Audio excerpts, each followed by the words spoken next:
Hello friends, ఎలా ఉన్నారు అందరూ? నేనైతే బాగున్నాను. అయితే నేను మెసేజ్ సరిగ్గా చూసుకోలేదండి. స్కూల్ నుంచి వచ్చే మెసేజ్ యాక్చువల్గా అయితే ఫ్రైడే వరకు హాలిడేస్ అనుకున్నాను. కాదండి, సాటర్డే వరకు కూడా ఉంది. అదే మా ఫ్రెండ్ మళ్ళీ కాల్ చేసి చెప్పిందనమాట. మండే అంటే సాటర్డే హాఫ్ డే ఉంది కదా పిల్లల స్కూలు, సండే మామూలుగా హాలిడేనే కదా. మండే నుంచి మళ్ళీ సాటర్డే వరకు అనమాట. అంటే 1 వీక్ మొత్తం హాలిడేస్. ఇంకా నాకు పండగే పండగ. ఇప్పటికే 5 రోజుల నుంచి ఇంట్లో రచ్చ. సర్లేండి, ఇంకా మన పిల్లలు మనకు తప్పదు కదా, ఓపికతో చేసుకోవాలి. ఇప్పుడు వచ్చేసి పూరీలు చేసుకుంటున్నాం. ఇంకా మా వాడు వాళ్ళ డాడీ కలిసి చేస్తున్నారు పూరీలు. ఇడ్లీ పిండి ఏమీ లేదండి. ఇడ్లీ పిండి లేదు, దోశల పిండి లేదు. అయినా తెచ్చినా కూడా మా వాళ్ళు తినట్లేదు. అస్తమాను ఇడ్లీలు దోశలు వేస్తున్నావు ఏంటమ్మా, వేరేది వెయ్యని. అందుకని చెప్పేసి ఇంకా నేను ఈరోజు పూరీలు అయితే వేస్తున్నాను.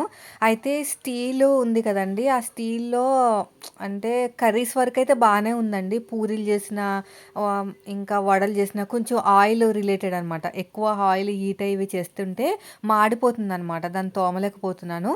అయితే ఇది మన ప్రసన్న సిస్టర్ ఇచ్చి పంపారు కదా గివ్ అవే. ఇందులో చారు ఎక్కువ కాస్తున్నాను. సరే, తొందరగా హీట్ అయిపోతుంది అనమాట. అంటే అంత దలసరిగా లేదు, అలా అని చెప్పేసి మరీ అంత పలుచగా కూడా లేదు. సరే, దీంట్లో ట్రై చేద్దాం అనిపించింది. నాకైతే ఇది బాగా రిజల్ట్ బాగా వచ్చింది. తొందరగా హీట్ అయిపోతుంది ఆయిల్. తొందరగా ఏదైనా అంటుకున్నా కూడా తొందరగా అయిపోతుంది అనమాట. అంటే అక్కడే ఉండి చేయాలి. ఇంకా దీంట్లో అయితే వేసాను. అయితే ఒక తింగర పని చేశాను ఈరోజు.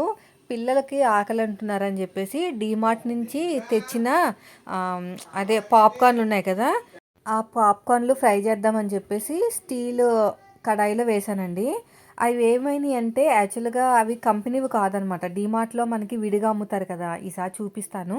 విడిగా అమ్ముతారండి. పాప్కార్న్ చిన్న చిన్నగా ఉంటాయన్నమాట. అంటే ఎల్లో కలర్లో ఉంటాయి. దాన్ని ఫ్రై చేసుకోవాలి. యాక్చువల్గా నేను ఒక ప్యాకెట్ తెస్తాను, 10 రూపీస్ ఉంటుంది.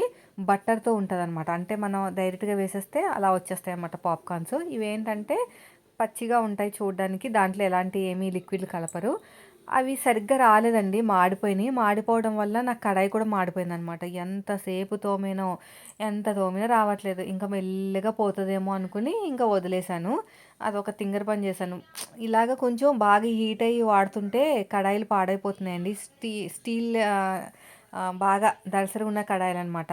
పూరీలు చేసుకుంటానికైనా, వడలు వేసుకుంటానికైనా, పిండి వంటలు చేసుకుంటానికైనా అస్సలు సెట్ కావు. చెప్తున్నాను కదా, ఏదో వీడియోస్లో నీట్గా కనిపించడానికి తప్ప అల్యూమినియం కడాయి అయితేనే చాలా బెస్ట్ అనిపించింది. సర్లేండి, మొత్తం మీద మనం కర్రీస్ కోసమే వాడతాము. మా అత్తయ్య ఎలాగో కొన్నారంట. ఆ కడాయిలో పూరీలు అవి వేసుకోవచ్చు. సో ఇప్పుడైతే నాకు పూరీలు కూడా బాగానే పొంగుతున్నాయి. ఇందులో పంచదార వేయాలంట పూరీల్లోని, కలర్ బాగా వస్తుందంట. ఇంకోటి వచ్చేసి మా వారు ఏం చెప్పారంటే నూనె లాక్కుండా ఉండటానికి సాల్ట్ వేస్తారంట నూనెలో. నేను ఫస్ట్ టైం వింటున్నాను.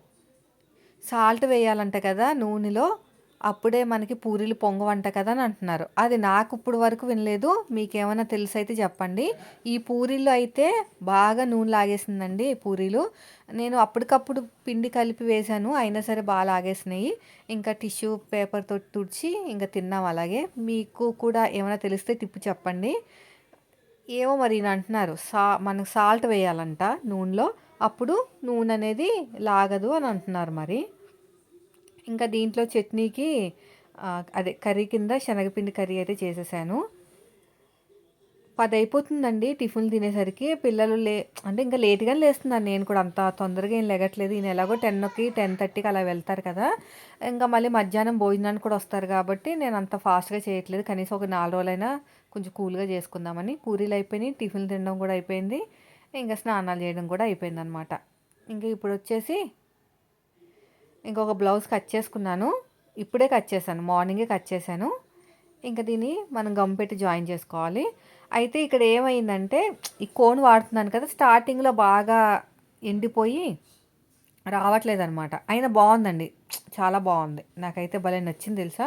కొంచెం కూడా వేస్ట్ అవ్వట్లేదు. ఎప్పుడు కొన్నాను మీకు గుర్తుందా? నేను షార్ట్ వీడియోలో చెప్పాను కదా, అప్పుడు ఎప్పుడో కొన్నాను.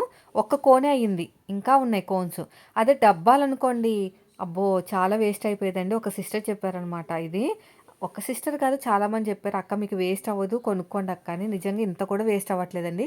లాస్ట్కి వచ్చేసరికి నాకే చిరాకు వచ్చి కొంచెం అవసరం అన్నట్టు ఆగిపోతుందని తప్ప, ఇంకా కొద్దిగా లాస్ట్ డ్రాప్ కూడా వాడుకోవచ్చు అనమాట. అంత బాగుంది. అదే డబ్బాలు అయితే చాలా వేస్ట్ అయిపోయేది నిజంగానే. ఇది సంవత్సరం వచ్చేటట్టు ఉందండి. నేను మీషోలో కొనుక్కున్నాను. 4 వచ్చినాయి. ఒక 1 ఇయర్ వస్తుంది ఈజీగా.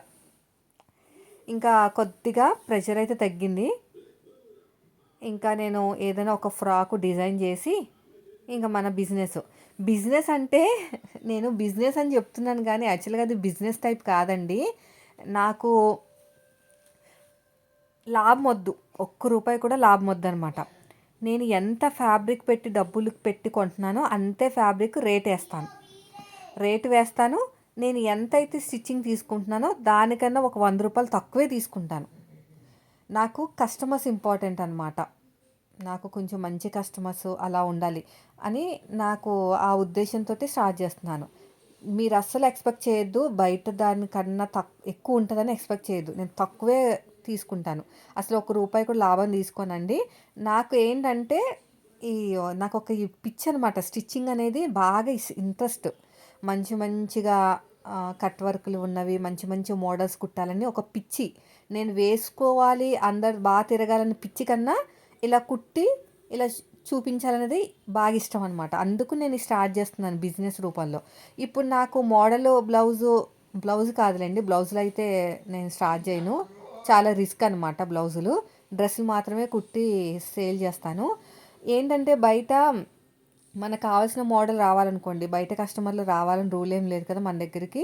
సో అందుకని చెప్పేసి మనమే మంచి డిజైన్ చేసామనుకోండి, మనకి చక్కగా సాటిస్ఫాక్షన్ వస్తుంది. ఇంకా అది సేల్ చేసినట్టుగా ఉంటుంది. ఏమీ లాభం ఉండదండి, చెప్తున్నాను కదా. నేను ప్రామిస్ చేసి మరి చెప్తున్నాను, అస్సలు ఒక్క రూపాయి కూడా ఎక్కువ లాభం లేకుండా కష్టానికి తగ్గట్టు డబ్బులే. ఫ్యాబ్రిక్ అయితే ఎంతైతే కొన్నానో అంతే. కావాలంటే నేను ఓపెన్గా ఎవరి దగ్గర కొన్నాను కూడా చెప్తాను. వాళ్ళని అడిగినా కూడా వాళ్ళు చెప్పేస్తారు. నేను ప్రస్తుతానికి 2 దగ్గర కొంటున్నాను. ఫస్ట్ వచ్చేసి అనుగారి దగ్గర కొంటాను, మంచి క్వాలిటీస్ ఉంటాయి కాబట్టి అనుగారి దగ్గర కొంటాను. అయితే మనలో చాలామంది అంటున్నారు కదా, అబ్బా అంత కాస్ట్ అక్క అని. సో నేనైతే మ్యాథ్స్ వరల్డ్ అని ఒక యూట్యూబ్ ఛానల్ ఉంది కదా, అక్కడ కూడా ఈ మధ్యన తీసుకున్నాను కదా. అది కొంచెం మిడిల్ క్లాస్గా ఉంటుంది అనమాట. క్వాలిటీ అలాగే ఉంటుంది, డబ్బులు కూడా అలాగే ఉంటాయి. అలా అనమాట. అవి అలాగా నేను చూసుకున్నాను. చాలా ఫ్యాబ్రిక్స్ కొన్ని పక్కన పెట్టుకున్నాను, టైం వచ్చినప్పుడు కుట్టి చూపిద్దామని. సో నేనైతే కొన్నేమో మా ఇంటి దగ్గర ఉన్న షాపుల్లో కొంటానన్నమాట. ఎంత కొన్నానో అంతే రేట్ తీసుకుంటానండి. ఒక్క రూపాయి కూడా లాభం తీసుకోను. నాకు కావాల్సింది ఏంటంటే ప్యాషన్. నేను అలా కుట్టాలి, అలా చూపించాలి, మనల్ని చూసి ఇంకొక 10 మంది నేర్చుకోవాలి అంతే. నాకు లాస్ రాకూడదు, లాభం వద్దు, లాస్ రాకుండా ఉండాలంటే నాకు ఆ ఫ్యాబ్రిక్ మీద రావాల్సిన డబ్బులు రావాలి. నేను ఎంత కష్టపడి కుడుతున్నానో ఆ కష్టం తగ్గట్టు డబ్బులు రావాలి అంతే. దాన్ని మరి నేను ఏమన్నాలో అర్థం కావట్లేదు, అందుకని బిజినెస్ అని పేరు పెట్టాను. మరి మీరైతే ఏమంటారు చెప్పండి, ప్యాషన్ అంటారా బిజినెస్ అంటారా? సో బ్లౌజ్ అయితే రెడీ అయిపోయింది, మంచి డోరీస్ తోటి. నెక్ దగ్గరేమో సన్నగా చాలా సన్నటి క్లాత్ తోటి పైపింగ్ వేశాను. హ్యాండ్ దగ్గర పఫ్ హ్యాండ్స్, ఇలాగ పఫ్ హ్యాండ్స్ చూడండి, బాగున్నాయి కదా. కటింగ్ స్టిచ్చింగ్ రెండు కూడా మన వీడియో అనేది రిలీజ్ అయింది. బయట మాత్రం ఫుల్ వర్షం అండి, మబ్బుగా ఉంది. అలాగే పిల్లల్ని ట్యూషన్లో డ్రాప్ చేసి వచ్చాను. ఎందుకు డ్రాప్ చేసి వచ్చావక్క, బయట అంత చల్లగా ఉంది కదా అని. పొద్దు నుంచి మొదలు పెడతారండి బాబోయ్, 10 గంటలకు మొదలు పెడతారు టీవీ. మా అన్నకేమో డోరా బుజ్జి ఇంకా ఏవో ఉంటాయి కదా అవన్నీ కావాలి, తమ్ముడికి ఏమో స్పైడర్ మ్యాన్ కావాలి. ఇద్దరు కొట్టేసుకుంటారు. డెవిల్స్ స్టోరీస్ చూస్తాడు పెద్దోడు, నాకు అదొద్దు, నాకేమో స్పైడర్ మ్యాన్ కావాలంటాడు. అమ్మ తమ్ముడు ఎప్పుడు చూసినా స్పైడర్ మ్యాన్ కావాలంటున్నాడమ్మని, నాకు వద్దమ్మని వాడు. నాకైతే టీవీ తీసుకెళ్ళి బయట వాడేస్తానని చెప్పాను. ఇంకొకసారి ఇట్లా కొట్టుకున్నారంటే టీవీ తీసుకెళ్ళి బయట వాడేస్తాను, శుభ్రంగా మీరు సైలెంట్గా కూర్చోండి, లేదంటే పాడేస్తానని చెప్తే ఒక్క నిమిషం మాట వింటారండి. మళ్ళీ మొదలు అమ్మ అమ్మ అమ్మ అని. అయితే నేనేం చెప్పానంటే, ఒక గంట ఒకరు, ఇంకో గంట ఒకరు చూడండి. బయట పంపించే సిచ్యువేషన్ అయితే లేదండి. ఆడడానికి బాగా చల్లగా ఉందన్నమాట. చిన్నోడికి మళ్ళీ చెవి నొప్పి వచ్చేస్తుంది అంత చల్లదనంలో బయట తిరిగాడంటే. ఇంట్లోనే పెట్టుకోవాలి, మాది అసలు ఇల్లు కింద కాబట్టి ఇంకా చల్లగా ఉంటుంది. సో ఇప్పుడు ఇది పీకో ఫాల్కి ఇచ్చేస్తాను. బ్లౌజ్ చూసారు ఎంత పెద్దగా వచ్చిందో.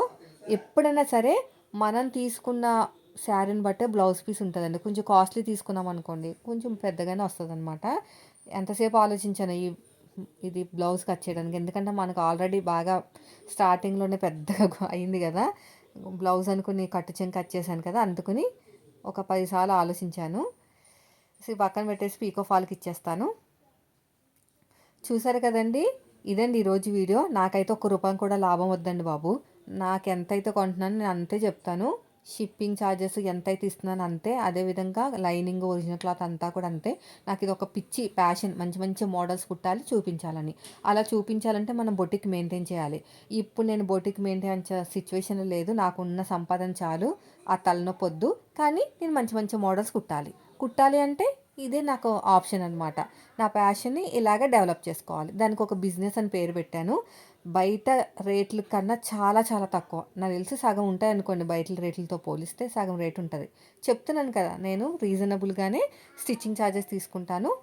నాకైతే క్లాతులు కూడా ఎక్కడ కొంటున్నానో కూడా చెప్తాను. మీరు కొనుక్కొని చక్కగా నేను చూపిస్తాను కూడా. ఏ బ్లౌజు నేను సారీ టాప్ బ్లౌజ్ కాదు. ఏ టాప్ కుట్టినా, ఏ ఫ్రాక్ కుట్టినా కూడా ఖచ్చితంగా వీడియో అయితే ఉంటుంది. సో, ఇదండి ఈరోజు వీడియో. నచ్చితే లైక్ చేయండి. Thank you for watching.